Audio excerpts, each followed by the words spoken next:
Ma'am election के results आ गए, आप बिजी हैं, वीडियो नहीं बनाना? वीडियो बनाना है, बिल्कुल बनाना है वेदिका। देखिए इलेक्शन के रिजल्ट्स आ चुके हैं। सबसे पहले आप सभी को लोकतंत्र के महापर्व की अनंत शुभेच्छा।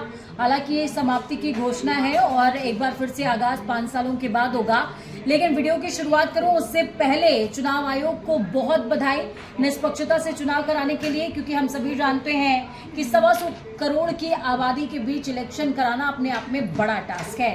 अब आती हूँ मैं चुनाव के नतीजों पर। तो तमाम सर्वे धराशायी होते हुए यहाँ पर, जैसा कि मैंने 1 जून को कहा था कि अंदाजा लगाने दीजिए, जो जैसा अंदाजा लगा रहा है ये सारे अंदाजे बेनिशाना हो जाएंगे और अंदाजा सिर्फ एक ही काम आएगा जो धरातल पर उतरा होगा।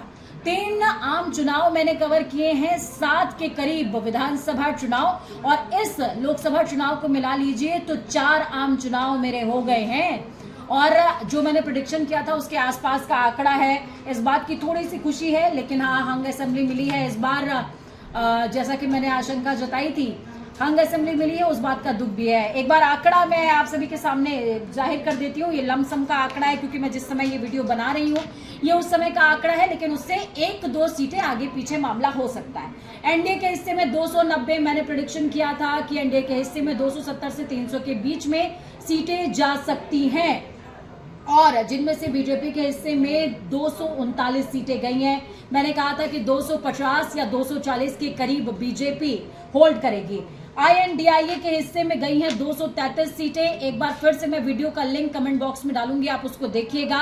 180 से 220 सीटों के करीब का प्रेडिक्शन मैंने किया था, और वो प्रेडिक्शन थोड़ा सा इधर उधर हुआ है, क्योंकि अदर्स की सीट कम हुई है। इसमें 18 के करीब वो सीटें रह गई हैं, और कांग्रेस के हिस्से में सीधे शतक गया है, और कांग्रेस 100 सीटों पर बढ़त बनाए हुए है। सबसे ज्यादा कमाल यहाँ पर समाजवादी पार्टी ने दिखाया उत्तर प्रदेश के अंदर। मैंने कहा था कि उत्तर प्रदेश बहुत चौंकाने वाला है, और लोगों ने इस वीडियो के नीचे कमेंट करते हुए मजाक भी उड़ाया था, और इनबॉक्स भी मुझे बहुत आया था कि मैडम क्या बात कर रही हो, राम मंदिर बन गया तो उत्तर प्रदेश के नतीजे बहुत अच्छे रहेंगे। तो उत्तर प्रदेश के नतीजे एक बार सुन लीजिए। बीजेपी के हिस्से में 32 सीटें गई हैं। मैंने कहा था कि 62 सीटों में से 30 सीटों के करीब का अंतर दर्ज हो जाएगा, और वही हुआ है। 32 सीटें बीजेपी के खाते में जाती हुई। समाजवादी पार्टी ने 38 सीटों पर जादू दिखाया है। कांग्रेस के हिस्से में 6 सीटें गई हैं। आरएलडी के पास 2 सीटें गई हैं, तो यानी कि मिला दिया जाए तो 34 सीटें एनडीए के खाते में, और अपना दल सोनेलाल की 1 सीट मिर्जापुर खाली बचा पाई अनुप्रिया पटेल। और यहां से आजाद समाज पार्टी का आरंभ है, उदय है। चंद्रशेखर आजाद रावण खुश होंगे, 1 सीट इनकी आई है। बिहार की अगर बात करें तो बिहार ने भी बहुत आंकड़ों में उलटफेर किया है, और मैंने जैसा कि अंदाजा लगाया था बीजेपी की सीटें यहां भी कम होती हुई। जेडीयू इस समय किंग मेकर की भूमिका में, नीतीश कुमार पर तो भी मीम बनने भी शुरू हो गए। जेडीयू 12, बीजेपी 12, कांग्रेस 3, हम जो कि एनडीए का पार्ट है, जीतन राम मांझी की पार्टी है, 1 सीट, और एलजेपी रामविलास ने बेहतरीन प्रदर्शन किया। हालांकि अपेक्षा उनसे इतनी नहीं थी, उनके खाते में 5 की 5 सीटें गई। जितनी नॉमिनेट हुए उतना होल्ड किया। आरजेडी तेजस्वी यादव बोले बहुत, चल नहीं पाए। 4 सीटें उनके खाते में। पप्पू यादव अकेले एकमात्र निर्दलीय जीते हैं।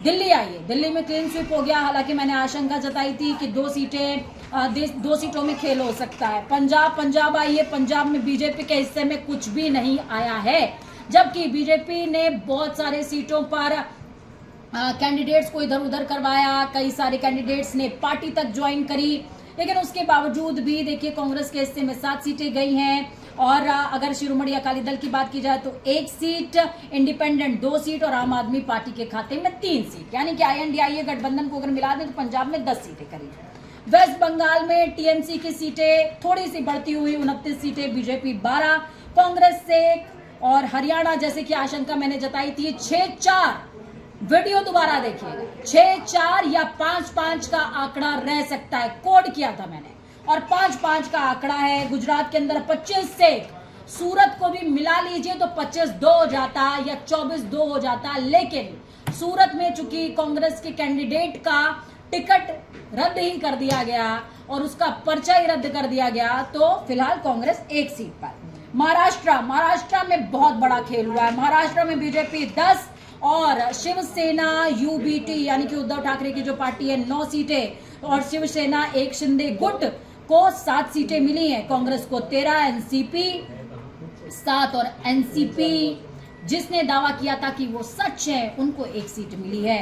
और वहीं आइए आंध्रा, इस समय टीडीपी किंग मेकर की भूमिका में 16 सीटों के साथ चंद्रबाबू नायडू खुश तो बहुत हो रहे होंगे क्योंकि उन्हें उम्मीद भी नहीं होगी कि आंध्रा में इतनी सीटों के साथ वो किंग मेकर की भूमिका में आ जाएंगे। बीजेपी 3, वाईएसआरसीपी 4 और अगर अदर्स की बात की जाए तो 2 सीटों पर वो आगे बढ़ती हुई। इसी तरीके से राज्यवार आंकड़ा बहुत अलग अलग है। फिलहाल ये कुछ खास राज्य थे जिन पर आपका फोकस होना चाहिए था। एक बार फिर से कह रही हूँ, यूट्यूबर्स को अंडरस्टिमेट मत किया करो भाई, देख लिया करो, कहीं अच्छी जानकारी मिलती है। हर जगह सी वोटर, चाणक्य ऐसा नहीं होता। ग्राउंड के लोगों को खोजिए, ग्राउंड के लोगों का आंकड़ा जब समझेंगे तो समझ में आएगा। राम मंदिर चला क्यों नहीं, ये वीडियो नेक्स्ट है। फिलहाल चुनाव आयोग को बहुत बधाई, अनंत शुभेच्छा आपको, आपने बहुत बेहतरीन चुनाव करवाए और विपक्ष मजबूत है, असेंबली हंग है जिसकी आशंका मैंने पहले ही जताई थी। एक प्रेडिक्शन और किया है, उसको दोबारा दोहरा रही हूं, प्रधानमंत्री का फेस 3 साल बाद चेंज हो जाएगा।